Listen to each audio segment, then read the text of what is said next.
DD Rajasthan के सभी दर्शकों को मेरा प्यार भरा नमस्कार। आप देख रहे हैं युव तरंग और मैं हूं आपकी होस्ट छवि सहाय। आज तारीख है 7 दिसंबर। आज की डेट बहुत ही स्पेशल है क्योंकि आज है the arm forces flag day. और आज ये दिन क्यों ऑब्जर्व किया जाता है, क्या स्पेशल है आज के दिन में, इसी विषय पे आज बहुत सारी चर्चा होने वाली है। इस विषय पे बात करने के लिए हमारे साथ में बने हुए हैं कर्नल देवानंद सिंह जी। वेलकम। नमस्कार, थैंक यू वेरी मच। आप रिटायर्ड हैं लेकिन आप बहुत सारे और काम करते हैं, हमारे सैनिकों के लिए काम करते हैं, यूथ के लिए काम करते हैं। हमारा यूथ जानना चाहता है कि आप किस तरीके से काम करते हैं।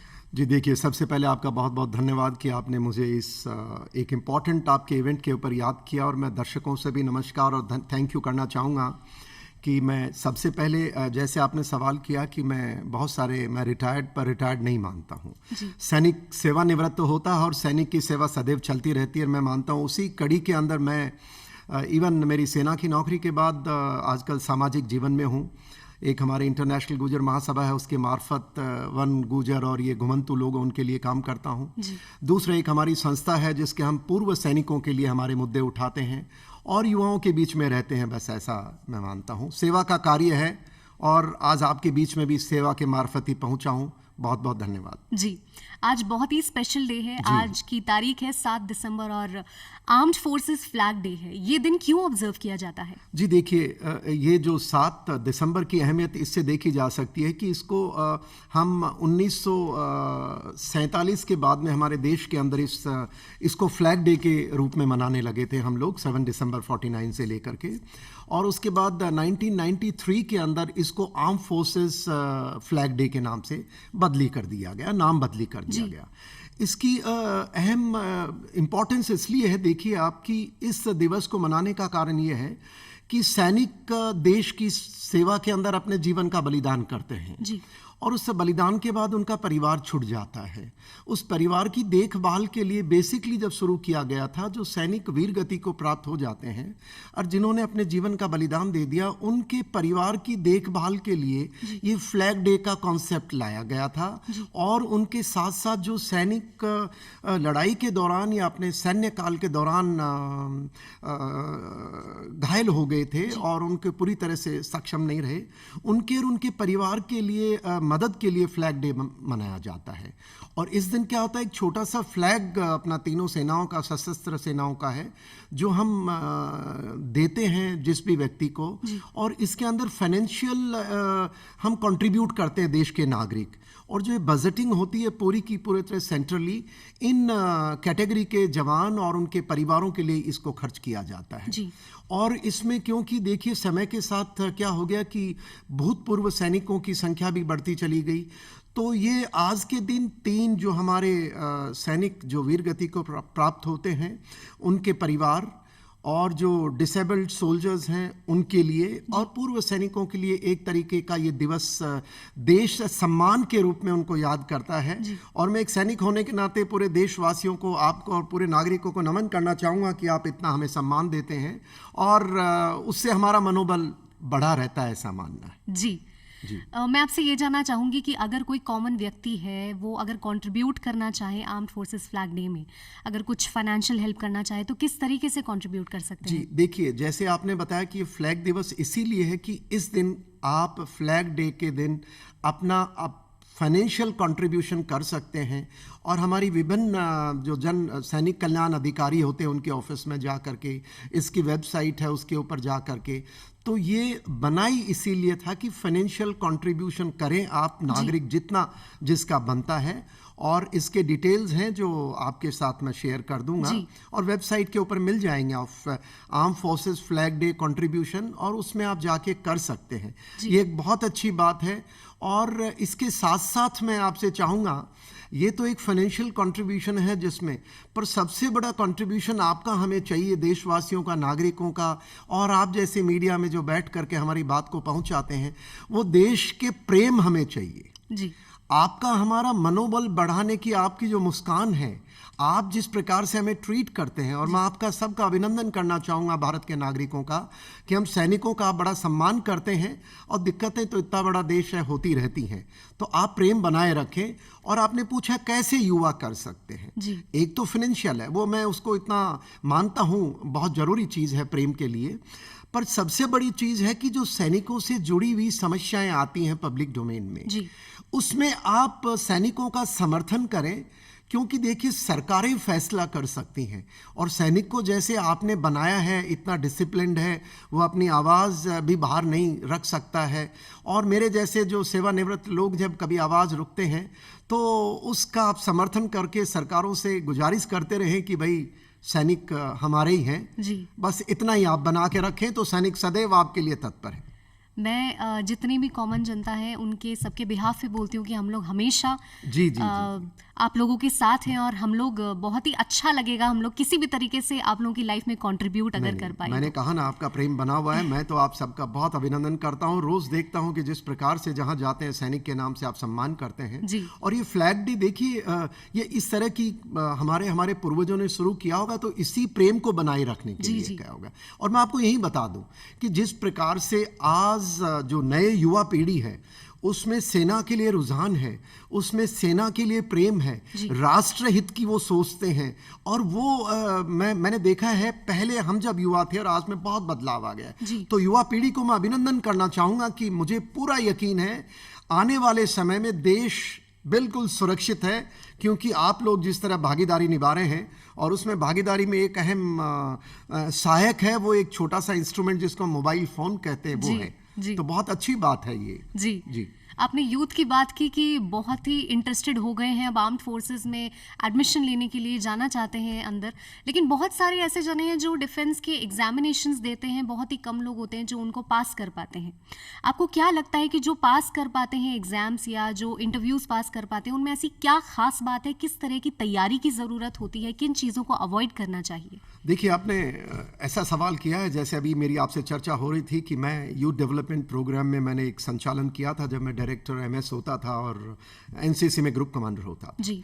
तो देखिए, सेना में जाने के लिए आपको आपने देखा होगा कि वैसे ऑफिसर कैटेगरी और एक OR कैटेगरी, लोअर देन दी, जो नॉन ऑफिसर्स होते हैं जी। इन दोनों की सिलेक्शन प्रोसेस बिल्कुल अलग है। जी। और जो ऑफिसर कैटेगरी है मोटे तौर पे वो UPSC के CDS एग्ज़ाम है, FCAT एग्ज़ाम है, नेवल एकेडमी के एग्ज़ाम है, NDA के एग्ज़ाम है, UPSC कंडक्ट करती है एक तरीके से। और दूसरी कैटेगरी है हमारे सेना में जवान भर्ती होने के लिए, वो JCO लेवल पे हैं, जिसको बाहर आप इंस्पेक्टर वगैरह कह सकते हैं। तो ये दोनों दो अलग अलग विषय हैं। जहाँ तक ऑफिसर्स का ताल्लुक है, सेना में अंदर ऑफिसर्स की डेफिशिएंसी बहुत बड़ी है, करीब 10,000 डेफिशिएंसीज है। और जहाँ तक जवान और अदर रैंक्स का है, मैं मानता हूँ उसके अंदर आप देखते हैं कि जिस प्रकार से सेना में नौकरी के लिए रुझान बढ़ा है पिछले करीब 20 वर्षों में, तो आप देख सकते हैं कि जिस प्रकार से रैलीज होती हैं, जिस प्रकार से युवा, आप हर शहर में जाइए, हर गांव में जाइए, सुबह 5 बजे वो फिजिकल एक्सरसाइज करते हैं, तैयारी करते हैं, इंस्टीट्यूट्स खुल गए हैं। तो ये गौरव की बात है हमारे लिए। तो जहाँ तक कि सैनिक के तैयारी का सवाल है, मैं मानता हूँ सेना में कोई कमी नहीं है, बिल्कुल ओवर सब्सक्राइब्ड है। हमें इस सिलेक्शन प्रोसेस में बहुत सारी, आप देखते हैं कई बार रैलीज में स्टैम्पीड तक हो जाता है। तो ये एक मेरे लिए गौरव की बात है कि सेना में आने के लिए यूथ इतना उत्साहित है, और ये हमारे देश के लिए बहुत अच्छी बात है। पर जहाँ तक मैं आपसे गुजारिश करूंगा फिर कभी इस विषय को लेकर के, बिकॉज ये विषय लंबा है। कैसे भर्ती होती हैं, कौन सा अप्लाई करना चाहिए, कौन सी कैटेगरी की नौकरियां हैं, तो कभी पूरा डिटेल अगर प्रोग्राम करने का मौका मिले तो मैं जरूर भागीदारी निभाना चाहूँगा। पर यही मैं छोटे से समय में बता दूं कि जो ऑफिसर कैटेगरी है, ऑफिसर कैटेगरी के अंदर सेना में डेफिशिएंसीज हैं, और डेफिशिएंसीज रिटन एग्जाम के कारण नहीं है। देखिए, UPSC एग्जाम बड़ा कठिन होता है, और ये जो कैटेगरी है हमारे सेना में ऑफिसर्स के लिए, रिटन टेस्ट के बाद में 2 इंपॉर्टेंट टेस्ट होते हैं, हम SSB कहते हैं, सर्विस सिलेक्शन बोर्ड कहा जाता है उसको। वो इंटरव्यू है, ये एक ऐसा इंटरव्यू है, मैं आज कह सकता हूँ सेना से सेवानिवृत्त होने के बाद और इतना समय, कि ये एक बहुत अच्छा सिलेक्शन प्रोसेस है जिसके अंदर एक तरह साइकोलॉजिकल टेस्ट होते हैं इसके अंदर फिजिकल टेस्ट होते हैं, इसके अंदर लीडरशिप के टेस्ट होते हैं, और एक ओवरऑल एक लीडरशिप की और जिसको हम कई वर्षों से दशकों से देख रहे हैं, जो एक पैमाने पे सफल खरा उतरा है जी। और इसके अंदर हमारे को बहुत डिफिकल्टी आती है। सेना को हमें वो उतने नंबर ऑफ ऑफिसर्स नहीं मिल पाते हैं जितनी हमारी वैकेंसीज हैं। और इसके बाद जो हो गए उसके बाद मेडिकल हमारा टेस्ट होता है। अब मेडिकल टेस्ट में भी सेना के अंदर तो कोई हम ऐसा छूट नहीं दी जा सकती, तो इसलिए थोड़ी कठिनाई होती है। इसको ऑफसेट करने के लिए एक एनसीसी एंट्री स्कीम शुरू की गई है। मैं यही हमारे युवाओं को बता दूं कि जो एनसीसी सी सर्टिफिकेट कैडेट्स कर लेते हैं उनके लिए यूपीएससी एग्जाम की छूट होती है। आप देखिए कितनी बड़ी छूट है, एग्जाम ही नहीं देना पड़ता है। और जो जवान के लिए जो भर्ती होती है उनके लिए भी रिटर्न एग्जाम में छूट दी जाती है, क्योंकि हमारा मकसद ये है कि लीडर सेलेक्ट करना, एसएसबी ज्यादा से ज्यादा। और उसके अलावा तीसरा ऑफसेट करने के लिए आजकल कॉलेजेस में जो टेक्निकल एंट्रीज हैं, देखिए इंजीनियर्स हैं, डॉक्टर्स हैं, हम वो उसको एक यूनिवर्सिटी एंट्री स्कीम भी कहते हैं। टेक्निकल ग्रेजुएट्स के लिए डायरेक्टली एसएसबी का प्रावधान है, उनको इंटरव्यू देने की जरूरत नहीं है। तो बहुत सारी हमारी ऐसी हमने सेना ने प्रयास किए हैं, गवर्नमेंट ने अप्रूवल दिया है कि इसको ऑफसेट करने के लिए हमारी डेफिशिएंसी को कम किया जाए। और यूथ के लिए जैसे आपने कहा कि वो तैयारी कैसे करे, देखिए मेरा ये मानना है कि देश के अंदर, सेना के अंदर अधिकारी बनने के लिए आपको एक क्वालिटी चाहिए, और वो क्वालिटी अगर अच्छे नागरिक आप बन पाए, आपको अपने से कमजोर साथी के मन में दर्द आता है और आपको देश की सुरक्षा की चिंता है, और देश की सुरक्षा तो हर जगह ही है जी, बिल्कुल। तो ऐसा ये तीन भाव अगर हम में डेवलप हो जाएं, और मैं देख रहा हूं आज के युवाओं में अपने से कमजोर साथी के लिए दर्द है, अपने देश के लिए एक बहुत जज्बा उनमें डेवलप हो रखा है। तो ये कभी पूरी तरह चर्चा करेंगे तो मैं कवर कर पाऊंगा। बिल्कुल जी। अब मैं आपसे ये जानना चाहूंगी कि जो फीमेल्स हैं उनके लिए क्या कुछ स्पेशल अपॉर्चुनिटीज कुछ टाइम में आई हैं? जैसे कि पहले फीमेल्स बड़ा डरा करती थी कि 5 साल हम लोग नौकरी कर लेंगे तो हमारा शायद कॉन्ट्रैक्ट कंप्लीट हो जाएगा, या इस तरह की कुछ चीज़ें थी। अब क्या सिचुएशन है फीमेल्स के लिए? जी, आपके मैं सवाल के लिए सबसे पहले बताना चाहूँगा कि देखिए, फीमेल्स भारत की कभी मुझे नहीं लगता डरती थी जी। मैंने सेना में मैं तो मेरे फैग एंड में वुमेन अधिकारी आई थी, और अभी हमने जवान भी जो पुलिस के अंदर पहला बैच जा चुका है। तो मैं ये मानता हूं डरने की तो कभी भी इनके नहीं रही होगी। और जिस प्रकार से आपने सवाल किया कि वुमेन के लिए, यस आई डू एग्री, जैसे अभी आप थोड़ी देर पहले हमारी बात हो रही थी, मैं और हमारे जो पूर्व सैनिकों की एक टीम है, हमारी समिति है, जिसके अंदर हमने 2 मुद्दों पे काम किया था। आपने, क्योंकि जुड़ा हुआ मुद्दा है वुमेन के लिए, वैसे प्रेजेंटली हमारे पास 2 दिक्कतें थी। पहले एक तो इनकी वैकेंसीज बहुत कम है जी, जो अब सरकार को और सेना को डिसाइड करना पड़ेगा। दूसरी, जिनको हम सेना में नौकरी देते थे ओनली अधिकारी रैंक पे जाया करती थी थोड़े समय पहले तक, और अधिकारी भी जाती थी तो उसके अंदर भी उनको शॉर्ट सर्विस कमीशन था। 10 साल बाद, 5 साल बाद, 10 साल और 15 तक एक हमारा सिस्टम होता है, उसके तहत उनको परमानेंट कमीशन से वंचित रखा जाता था। लेकिन एएमसी और जैसे मेडिकल कोर के अंदर डॉक्टर जाया करती थी एएफएमसी में, वो परमानेंट कमीशन रहती थी और बाकी सारी शॉर्ट सर्विस कमीशन रहती थी। मैं आपको बताना चाहूंगा, देश में जो हमारे नागरिक और जो भी मेरे आपके दर्शक देख रहे हैं, और जो भी बहन बेटियां और हमारी युवा जो महिलाएं देख रही हैं, अब ये कमीशन को भारत सरकार ने परमानेंट कमीशन में तब्दील कर दिया है, जिसके लिए लंबी लड़ाई हमारे जैसे सैनिकों को लड़नी पड़ी। और सुप्रीम कोर्ट के इंटरवेंशन के बाद में अब सेना और सरकार ने परमानेंट कमीशन की इजाजत दे दी है, जो एक बहुत बड़ा कदम है। और दूसरा, जैसे आपने बताया, ये तो वो थे जो एग्जिस्टिंग ऑफिसर्स की वैकेंसीज थी युवाओं के लिए। एक और नेशनल डिफेंस एकेडमी है, युवा बच्चे सब जानते हैं जो मेरे से जुड़े हुए हैं। नेशनल डिफेंस एकेडमी के अंदर आर्मी, एयरफोर्स और नेवी तीनों की एक जॉइंट ट्रेनिंग होती है अधिकारियों की। यहाँ पर महिलाओं और लड़कियों के लिए इजाजत नहीं हुआ करती थी। पर आपको जान के खुशी होगी, हमारे दर्शकों को जान के खुशी होगी कि रिसेंटली सरकार ने इसके अंदर भी नेशनल डिफेंस एकेडमी के अंदर, और मैं मीडिया को बहुत बहुत धन्यवाद, बधाई देना चाहूंगा जिस प्रकार से आपने मेरी इस मुहिम के लिए, छोटा सा मेरा प्रयास था कि महिलाओं को एनडीए में भागीदारी मिलनी चाहिए, और जो अब सरकार ने सुनिश्चित कर दी है, बधाई के पात्र हैं। और लड़कियों का पहला बैच के एंट्रेंस एग्जाम आई थिंक अगले महीने है, वो फॉर्म मांगे गए हैं। ज्यादा से ज्यादा लड़कियां और महिलाएं 12वीं पास जो हैं और जो अपना सेना में अधिकारी का भविष्य देखना चाहती हैं, जो एनडीए में जाना चाहती हैं, सुनहरा मौका है। और ये एग्जाम साल में 2 बार होता है, जो हर साल अब आपको इजाजत मिलेगी। आप मीडिया में कई बार सुनते होंगे कि भाई सेना और उनका डिस्कशन चल रहा है। प्लीज डोंट वरी, आप फॉर्म भरिए और ये खुला मंच है। और हमें खुशी होगी जिस दिन भारतीय सेना के अंदर 50-50 और 50 से ज्यादा अगर महिलाएं आ जाएंगी, उस दिन का मैं इंतजार कर रहा हूं। और ये बहुत अच्छी पहल है। सरकार और नागरिकों को अभिनंदन करना पड़ेगा, क्योंकि मेरा मानना है सरकारें नागरिकों का प्रतिबिंब होती है। क्योंकि जब सरकार किसी चीज पे सोचती है तो नागरिकों से वो इश्यू आता है। और ये जेंडर जस्टिस में, और मैं यहाँ आपके साथ, मेरे साथी हैं एक मेजर अमृत कौर जो मेरी दिल्ली से महिला विंग की अध्यक्ष है, उनके इस कार्य में बड़ी सराहना रही और बड़ा सहयोग किया इस लड़ाई के अंदर एनडीए की और परमानेंट कमीशन। और यहीं आपको एक बात और बता दूं, जो हमारी छोटी बच्चियां हैं जो 8 से 10 साल 12 साल की हैं, जो पेरेंट्स यहां देख रहे हैं, एक सैनिक स्कूल्स होती हैं, मैं सैनिक स्कूल का प्रोडक्ट हूं। अब आज ये जो लड़कियों के लिए सेना में जाने के लिए सैनिक स्कूल्स के अंदर भी एंट्री खोल दी गई है, जो बहुत एक अच्छा कदम है। शायद सारे बच्चों को, नागरिकों को नहीं पता है। कृपया करके जितने भी दर्शक हैं, मैं आपसे गुजारिश करूंगा, आपसे अपनी बच्चियों को सैनिक स्कूल में दाखिला कराएं। आप अपने बच्चियों को एनडीए के लिए एग्जाम की तैयारी कराएं। आपके बच्चियों को लिए सीडीएस, एफकेट और सेना में अधिकारी तीनों विंग में कराएं। ये बहुत सुनहरा मौका है और अच्छी बात मानता हूं। Wonderful, wonderful. मैं यहाँ पे एक बहुत ही महत्वपूर्ण बात आपसे जानना चाहूंगी कि जो भी आर्म्ड फोर्सेस में आना चाहते हैं, कहीं ना कहीं उनको मेंटली स्ट्रांग रहने की बहुत ज़रूरत होती है।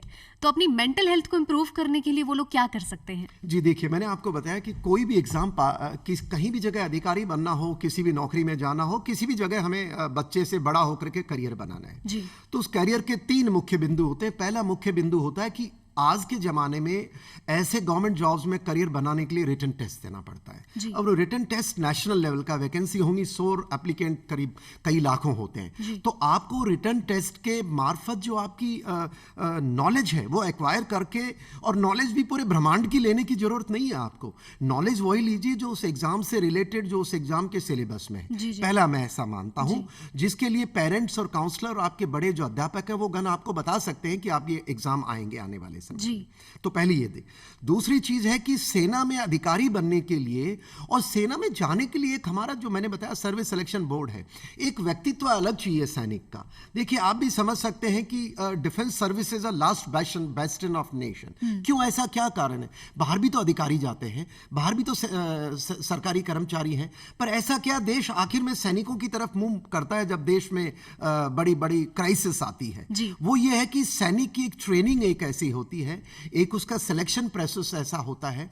और मेरा ये मानना है आज के दिन युवाओं में ऐसा एक युवा देश में पैदा हो गया है, जिसके लिए देश के नागरिक बधाई के पात्र हैं, युवा बधाई के पात्र हैं, सरकारें हैं, कि अब वो कमी मुझे नजर नहीं आती कि सेना के लिए सूटेबल हमारे अधिकारी वो मिलेंगे कि नहीं मिलेंगे। थोड़ा समय प्रोसीजर की कमी है। और आपके अगर ऐसे माध्यम से कभी एक प्रोग्राम हो जाए कि जहां क्या क्या चीजों पे ध्यान देना चाहिए। तो दूसरा, अपना व्यक्तित्व विकास वैसा ही करो। और मैं यहां बता दूं, व्यक्तित्व को जो आजकल के लोग अंग्रेजी से जोड़ के देखते हैं कि अगर आपको अच्छी अंग्रेजी आती है, इफ यू बहुत अच्छा बोलते हैं, तो शायद आप एक काबिल हैं। मैं ऐसा नहीं मानता हूं और ना ही कोई सरकारी तंत्र मानता है। प्लीज अपनी जो मातृभाषा है, आपकी हिंदी है या जो भी है, आप उसके अंदर कम्युनिकेट करें। बट व्यक्तित्व आपका ऐसा नजर आना चाहिए जहां पे एक अच्छे लीडर नजर आए। और मैंने 2 छोटी सी बातें कही थी। आप एक अगर अच्छे इंसान बहुत सिंपल वर्ड है, बन सके, और दूसरा राष्ट्र की आपके अंदर भक्ति हो। क्योंकि कोई भी ज्ञान हमारा बेकार है अगर वो देश की सुरक्षा में और देश के लिए काम ना आ सके। मेरी काबिलियत तो बेकार है। इसलिए जो राष्ट्र के लिए भावना है उसको जागृत कर रहे हैं लोग बाग, होनी चाहिए। और लास्ट में, अपने से कोई भी व्यक्ति कमजोर, चाहे वो शारीरिक हो, चाहे मानसिक हो, चाहे आर्थिक हो, चाहे सड़क पे जाते समय हो, कोई बुजुर्ग हो, कोई भी हो, महिला हो, उनके लिए मन में भाव रहे, तो मैं मानता हूं इसके अलावा एक सैनिक के लिए ऐसी, इसके लिए कुछ जरूरत ही नहीं है। और ये आज के युवा में बहुत तादाद में मौजूद है, मैं कह सकता हूं। और मैं आप सबको बधाई करना चाहूंगा इस चीज को लिए। और जहां तक आपने मानसिक कमजोरी की बात कही, देखिए, मानसिक कमजोरी आज के युवा में नजर नहीं आती है। ये पॉसिबली जो बड़े लोग, छोटे और उम्र का फर्क होता है, उनके इश्यूज को हम मानसिक कह देते हैं, जो नहीं है। ओके, तो अब जाते जाते मैं आपसे चाहूंगी कि आप हमारे यूथ को संदेश दें। मैं ये सबसे पहले आपसे तो ये जानना चाहूंगी कि जो आर्म्ड फोर्सेस पर्सनल्स हैं वो क्या एक्सपेक्ट करते हैं यूथ से? जी, बहुत बहुत धन्यवाद आपका। देखिए, सैनिक देश से, जैसे मैंने बताया, वो सिर्फ एक उम्मीद रखता है कि उसको सम्मान मिले और उसका आपका प्रेम मिलता रहे, बाकी सब आप लोग करते हैं। जी। अब जहाँ तक यूथ का ताल्लुक है, देखिए कि यूथ से हम एक्सपेक्ट यही करते हैं कि दुनिया बदल रही है, टेक्नोलॉजी बदल रही है, समय बदल रहा है, इंटरनेशनल ऑर्डर बदल रहा है, लड़ाई करने के तरीके बदल रहे हैं, दुश्मन देश के कौन है वो बदल रहे हैं। दुश्मन के देश जरूरी नहीं है वो हथियार से आप उसको न्यूट्रलाइज कर सकें। दुश्मन अलग अलग तरीके से पैदा किए जा रहे हैं और वो बाहरी नहीं, आंतरिक भी हमारी समस्याएं हैं। और मैं मानता हूं युवा उस पर बड़ा गहर मंथन कर रहा होगा। आपको अपडेट रहना है देश की सुरक्षा से लेकर के, देश के हितों से लेकर के। और यहीं पर ही कई बार एक विषय आ जाता है जो मैं अवॉइड करना चाहता था। देखिए, जैसी आप पॉलिटी देश का युवा तय करेगा वैसा ही देश बनेगा। तो आपके हाथों में देश की पॉलिटी और देश की सरकारें बनाना होता है। कृपया करके इनकी भावना में, इनके प्रचार और प्रसार में ना आए। आपके मन में जो है देश के प्रति भावना, वैसे ही लीडर तय करे। और वैसे लीडर आप तय करोगे तो मैं मानता हूं वो वैसे ही कार्य करेंगे, वैसे ही सेना को आदेश देंगे, वैसे ही हमारी गवर्नेंस होगी। तो मैं मानता हूं उस तरीके से युवा सही भूमिका निभा रहा है। बस ये ध्यान रखे गुमराह ना हो, एंटी नेशनल जिनको हम कह सकते हैं, जो देश का नुकसान करे, जो हमारी माँ बहन बेटियों के लिए, हमारे कमजोर का साथ ना दे। तो बस ऐसा ही मेरा मानना है उनके लिए। और युवाओं के लिए मेरा संदेश तो मैं क्या दे सकता हूं। मैं मानता हूं आज का युवा मेरे से ज्यादा पढ़ा लिखा है, आज का युवा मेरे से ज्यादा जागरूक है, आज का नागरिक हम सबसे ज्यादा जागरूक है। मैं तो उस उम्र पे आ गया हूं, पर यस, मैं इतना ही संदेश दे सकता हूं कि जिस राह पे आप चल रहे हैं आज, उस राह को आप छोड़िएगा नहीं। क्योंकि आज के दिन जो आपने सरकार तय की है अपनी, पिछले कुछ समय से बदलाव आया है। देखिए, पहली बार मैं आपको बता सकता हूं कि देश की छवि, ये राजनीतिक का विषय नहीं है। देश की छवि मतलब जो कोई मुझे कहता है कि भारत देश मजबूत बन रहा है, ये बदल रहा है, ये अच्छी बात है। ये आप इसको कायम रखें। और किस तरीके से कायम रखना है, आजकल ट्रांसपेरेंसी का समय है, आप बिल्कुल सही हैं। और आप जब, उम्मीद एक ही है कि जब जब आपको कमजोर की मदद करने का समय आए, पीछे नहीं रहना है। जब जब जेंडर पैरिटी की बात आए, आपको पीछे नहीं रहना है। जब जब महिलाओं साथियों को आगे लेकर के चलना है, जैसे आपने कहा, सेना के अंदर उनकी भागीदारी सरकार ने सुनिश्चित कर दी है, पर अकेली सरकार से कुछ नहीं होगा। देखिए, मैं आपको बता दूं, ये होगा जब समाज के अंदर हम पेरेंट्स, हम माँ बाप, हम भाई बंधु, हमारे उस आदि आबादी को बराबर का एक दर्जा मन से देंगे, तब जाके बात बदलेगी। ऐसा मेरा आपसे संदेश है। और मैं मानता हूं देश आपके हाथ में बिल्कुल सुरक्षित है। और आप हमसे जितना प्यार करते हैं सैनिकों से, मैं उसका भी अभिनंदन। और लास्टली, जो फ्लैग डे के लिए, जो आर्म फोर्सेस फ्लैग डे के लिए आज ये प्रोग्राम रखा गया था, आप सबसे गुजारिश करूंगा दिल खोल के इसमें कंट्रीब्यूट करें, पूरे नागरिक कंट्रीब्यूट करें। क्योंकि ये पैसा उन देश के शहीद जो हमारे सैनिक हैं, जिन्होंने बलिदान दिया है, उनको मदद में काम आएगा। मैं आपसे एक और सवाल करना चाहूंगी यहाँ पे कि हम यूथ जो है वो मूवीज देखते हैं और मूवीज से बहुत इंस्पायर्ड होते हैं। और जब भी कोई आर्म्ड फोर्सेस पे कोई मूवी आती है तो हमारे दिमाग में सडनली आ जाता है कि हमें भी डिफेंस ज्वाइन करना है, हमें भी किसी भी तरीके से एंट्री लेनी है। तो मैं आपसे जानना चाहूंगी कि क्या आपको लगता है कि ये काफी इन्फ्लुएंस कर रहे हैं ये मूवीज? आपने बहुत अच्छा सवाल किया है। देखिए, मूवी और ये जो टीवी है या कोई भी नॉलेज का, इंफॉर्मेशन का एक तरीका होता है। आजकल जैसे हमने बताया, हर युवा के हाथ में एक मोबाइल है, उसके अंदर हर चीज मिलती है। तो जो मूवीज बनती है, इनका असर बिल्कुल होता है, पॉजिटिव होता है। और वैसे इस तरह के ज्यादा से ज्यादा हमारे सैनिकों के जो कार्य हैं, देखो सैनिक तो देखिए वो काम करता है जो देश के नागरिक उसको आदेश करते हैं। और देश के नागरिक कैसे आदेश करते हैं? अपनी सरकार के माध्यम से आदेश करते हैं। सरकार आदेश किसको देती है? हम कमांडरों को देती है, और हम कमांडर उसको एग्जीक्यूट करते हैं। तो जो मूवीज बनती हैं सैनिकों की वीर गाथाओं के ऊपर, ये एक अच्छा प्रचलन है, बनती रहनी चाहिए। और जो मूवीज बनाते हैं, मैं ये समझता हूं कई बार उनकी दिक्कतें होती होंगी, क्योंकि सिक्योरिटी एंगल से वो नहीं कर पाते होंगे, पर ये बहुत अच्छा कदम है। जी, perfect. Thank you so much sir, बहुत बहुत शुक्रिया आपका कि आप यहाँ पे आए और इतने इंपॉर्टेंट टॉपिक पे हमें एनलाइटन किया। जितना भी हमारा यूथ है जो डिफेंस में कहीं ना कहीं एंट्री लेना चाह रहा है, आई एम श्योर उन्हें बहुत कुछ यहाँ से जानने को मिला होगा। अभी के लिए आपसे विदा लेने का समय आ गया है, लेकिन युव तरंग में एक और नए टॉपिक के साथ में बहुत जल्द मुलाकात होगी। धन्यवाद। जय हिंद, नमस्कार। जय हिंद।